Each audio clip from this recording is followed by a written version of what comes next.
আসসালামু আলাইকুম।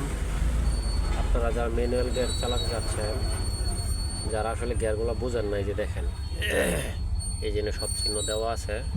এটা হচ্ছে 1 নাম্বার গিয়ার। 1 নাম্বার গিয়ার কীভাবে ফালাবেন একটু দেখাই দিই। যে একবারে এইভাবে, যে এটা হচ্ছে নিউট্রাল, মাঝখানে হচ্ছে নিউট্রাল, আর একদম কর্নারে নিয়ে উপরের দিকে চাপ দিলে 1 নাম্বারে চলে যাবে। যখন 2 নাম্বারে ফালাবেন তখন এইভাবে শিফট করবেন গিয়ারটা, এভাবে ধরে সোজা নিচ দিকে। এটা হচ্ছে 2 নাম্বার।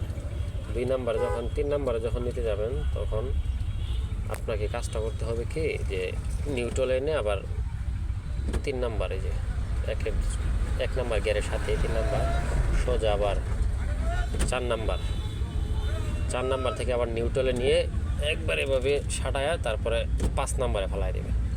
আর যখন ব্যাক গিয়ার ফালাইতে যাবেন, তখন আপনাকে কাজটা এভাবেই করে একবার ডাইরেক্ট এভাবে নিতে হবে। এটা হচ্ছে ব্যাক গিয়ার।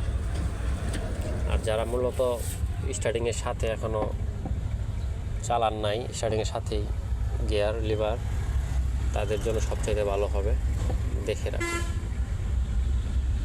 আজকে এই পর্যন্তই, গিয়ার পর্যন্তই। অন্যদিন থাকবে আপনার 1 নাম্বার গিয়ার দিয়ে কীভাবে আগে বাড়াবেন গাড়িটা, সেইভাবে দেখাই দেবেন ইনশাআল্লাহ।